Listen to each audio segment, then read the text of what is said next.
Азыр бизде байыркы кыргыз тарыхка катуу көңүл бурулуп, бар эле ошол кыргыздар кандай болгон илгери деп Сыматян жана Бичурин деген орус Кытай жазуучулардын, изилдөөчүлөрдүн эмгектерин карап өтө кызыгуу күчтүү болуп атпайбы тарыхка эмнегедир. Ошого байланыштуу көпчүлүгү ушул Кытайдын булактарын өтө баалашат да. Ошол жака барып которуп, ошолорду которгондорго акча төлөп, ушундай көптөгөн каражаттар да кетип жатканы баарыбызга маалым. Анан мен башыма бир ой келди. Ушул Кытайдын бир DeepSeek деген жасалма интеллект бар. Ошол жасалма интеллект бул маалымат базасы да. Ошондон сурап көрөйүн дедим да. Мындай суроо бердим. Азыр Кытай тилинде гана бар кыргыздар жөнүндөгү маалымат, булактарды берчи деп, башка тилдерге которулбаган, жалгыз гана Кытай тилинде бар ошо булактарды бер деген суроо берсем, мына жооп берип атат да. Мен англисче бердим албетте. Орусча берсе деле чыгат болуш керек. Бирок англис тилинде мындай сөздүн обороттору, илимий эмеси бир табалга жылып кеткен да. Илимий китептердин көп эле англисче болуп калган азырчы. Ошого байланыштуу англисче бердим. Анын үстүнө менин академик илимий тилим англис тил болгондуктан мен илимий адабиятты англис тилинде жакшыраак түшүнөм да. Ошентип суроо берсем, мындай жооп бердим. Моуну англисче түшүнгөндөр билип алгыла, билбегендер аз кыска которобуз. Бул жерде айтып атат, Кытайда моундай CNKI деген кытайча жазып турат. One Fang Data дейт. One Fang Data. И Кытайдын OPAC деген улуттук китепканасы бар экен.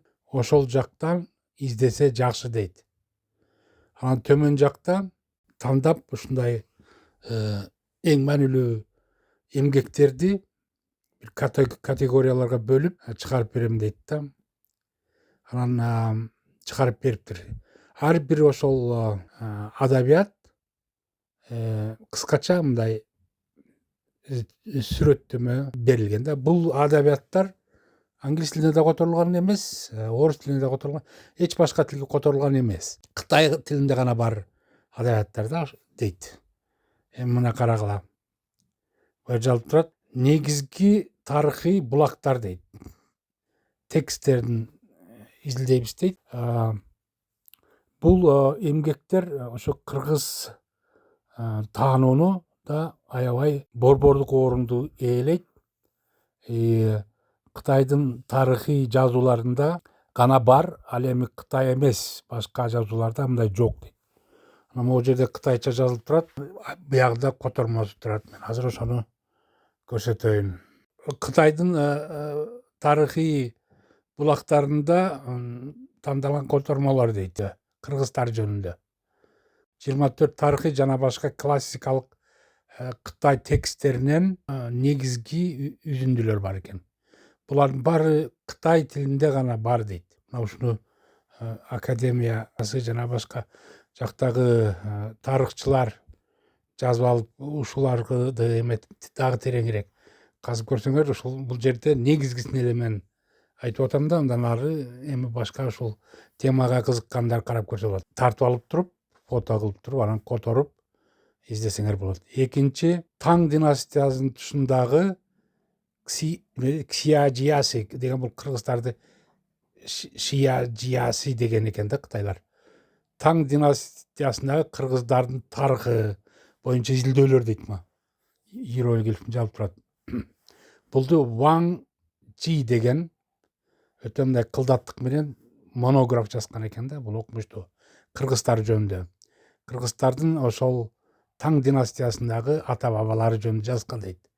Ал ошол кыргыздардын келип чыгышын, саясий өңүттөрүн, маданияттын текст жана археологиялык булактардын, көрдүңүзбүрбү?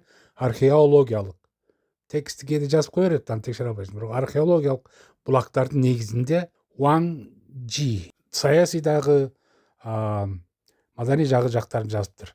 Бул дейт Кытай тилинде гана бар дейт. Дагы ылдый жагын карасак, Кытайдын түндүгүндөгү этник группалардын тарыхы деген чоң китеп окшойт. Ошонун кыргызча том, кыргыздарга арналган том деген бар экен да. Чоң китептер окшойт.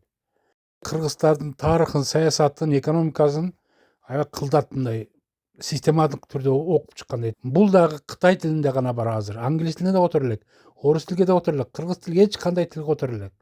Эми казак, өзбектерди айтпай эле коелук, уйгурлар. Бир гана жалгыз Кытай. Мына ошол жерге Кытайга барбай туруп эле ушуларды биринчи которуп алса кандай сонун. Андан кийин чоң жыйнактар бар экен. Монографтардын толук жыйнактары бар экен. Кыргыздардын тарыхынын атайын кандайдыр бир аспекттерин, жалпысынан эмес, кандайдыр бир аспекттерин, кыргыз коомунун аспекттерин изилдеген дейт. Толук булар дагы которула элек дейт башка тилдерге. Көрдүңүзбү? Мына булардын биринчиси кыргыздардын кыскача тарыхы деген мына иероглифтин жазып турат. Бул жерде бир жалпысынан жазган окшойт. Мурдагыдан азыркыга чейин. Бул Кытай тилинде гана бар экен. 3-чү бетти карайлык. Кытайдын кыргыздары деген дагы китеп бар экен. Бул жерде кытайлык киши окшойт, Адил Жума турду дейби. Ушул жазган китеп экен. Бул кишиники да эле которула элек дейт. Кытай тилин жазган экен бул кыргыз. Эми мына кызык жери. Шинжаңдагы Цин деген династиянын тушундагы буруттардын тарыхына изилдөө дейт. Шинжаңдагы могу King династиясынын учурундагы буруттар. Бизде буруттар дегенде, бизде бурут дегенде, тиги Манас эпосунда ошол душмандар кыргыздарды бурут деп аталган экен да. Буруттардын деп. Бул деген бул китеп өз негизи 1758-жылы 1864-жылы жарык көргөн экен. Мындан 100 канча 200 эмес 300 абдан мурда жарык көргөн. Ушул дагы мындай толугу менен которула экен. Бурут деген бул ошол King деген, ошо Кингдин убагында жазган экен кыргыздарды бурут деп атачу. Ошол династиянын короосунда кыргыздардын ролу жөнүндө жазган. Бул дагы Кытай тилине бар деп жазып турат. Эми андан ылдый түшсөк, Ужиязи деген айылдагы кыргыздар жөнүндө жазып турат, көрдүңүзбү? Бир кичинекей айылдагы кыргыздар жөнүндө жазган бу жерде. Бул да кызык да. Бир айылда кыргыздар кандай? Бул жерде мындай этнографиялык изилдөө экен да, ошол жерге жашоо арасында жүрүп, анан кичинекей бир айылдын уникалдуу өзгөчөлүктөрүн изилдеп чыккан экен. Бул Хэйлонг Жияң деген провинцияда терең изилдеген дейт. Бул изилдеген дагы Кытай тилинде гана бар азырынчачы. Анан кийинкисин карап туруңуз эми. Бул кыргыз тили менен маданияты жөнүндө китеп экен. Бул жерде 40 эмгек жыйындысы экен да. Буну профессор Ху Женхуа деген алдыңкы бир изилдөөчү жазган экен. Бул ошол тилге байланыштуу, жазма маданиятына жана ушу маданиятка байланыштуу, ошондой эле уже динге, Орто Азиядагы ислам динине байланыштырып туруп жазган экен бул изилдөө. Бул дагы жалгыз гана азырынча Кытай тилинде эле бар экен, башка тилдер которула экен. Мына сага изилдөө десең, азыр Кытай бекинге барып ошол жерде эметип атпайбы? Мына ушуларды которуш керек. Канча эмгек турат бу жерде. Эми булар дейт чоң көлөмдүү эмгектер дейт. Эми кийинкисин өтөйүн, кийинки бетке. Жогоруда айтылгандар бул чоң томдор китептер экен. Эми макалаларга өтөлүк. Тематика жактан макалалар бар экен. Булар мисалы үчүн жакында эле чыккан 2020-жылы 14-чү томунда Кытайдын батыш регионундагы ошол элдердин деген тарыхый жана лингвистикалык жактан таалуу деген ушундай бир чыгыптыр том. Бул жерде кыргыздар жөнүндө бир нече маанилүү макалалар бар дейт. Андан кийинки жаңы эле чыгыптыр, бул Евразия таануу деген, ошо Евразия таануунун 9-чыгарылышынын кыргыз тарыхына жана маданиятына арналган 9-чыгышы. Бул жерде кыргыздардын көз карашы менен эмес, бул кытайлардын көз карашы, кытайлардын перспективасы, кытайлардын көз карашы менен изилдеген да. Бул өтө кандай кызык да. Биз азыр көп эле академик ар кандай топторго бөлүнүп алып бири-бири менен чабышып аткандарды көрүп атпайбызбы? Меники туура, меники.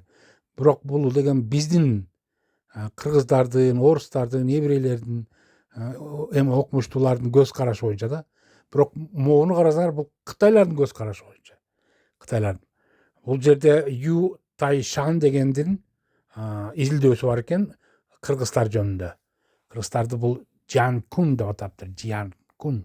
Бул муну мен дагы сурап, дагы тереңдеп, ар бирин детальдап али башка тилдерге которулбаган илгерки адабияттарга ушу жасалма интеллектти колдонуп кирсем болот. Анткени бул Кытайдыкы да. Эми мындан башка дагы Google'га байланыштуу, жана башкага байланыштуу, илим изилдөөгө байланыштуу жасалма интеллекттик каражаттар бар. Алар менен казсаң азыр мына оңой эле, тез эле аралыктын ичинде көптөгөн жаңы маалыматтар тапса болот да. Арзан эле, көп акча кетирбей эле. Бирок баары бир буга убакыт арнаш керек. Анын үстүнө тарых менин темам эмес. Менин темам негизи байыркы Несториандардын жана байыркы кыргыздардын ишенимдерине, ошондой эле жакынкы чыгыштагы айрыкча могу еврейлердин, гректердин ишенимине байланышкан кызыгуум да. Меники ошондуктан Кытайдын немесине көп киришкен эмесмин, бирок момундай жолдомо берип кое алам да. Ушуну бир карап чыгып, кызыккандар болсо, муну эме кылып алып, фото кылып алып туруп, могу иероглифтерди жасалма интеллектке салып, анан ушул булактарды карап, анан жасалма интеллект жардамы менен которуп чыкса, көптөгөн жаңы табылгалар, жаңылыктар болмок да. Бул илим болуп эсептелет. Суроолор болсо берсеңиздер болот, төмөнкү комментарий жазсаңыздар болот. Бирок мындай эме маданиятты сактап, адамга асылбай, идеяга асылсаңыздар. Көп маданиятсыз, билимсиз адамдар көбүнчө эле адамды сөгүп кирет. Андай болбош керек да. Идеяны талкуулаш керек. Идеяны адамга асыл, мага асылбагыл. Мен бул жөн эле мындай волонтер катары азыр башыма ой келип, ушуну өзүм деле мынчалык окуган эмесмин. Дароо мындай колдон келип турганда деп сиздердин назарыңызга, талкууларыңызга салып атам да бүгүн 21 апрелде 26-жылы.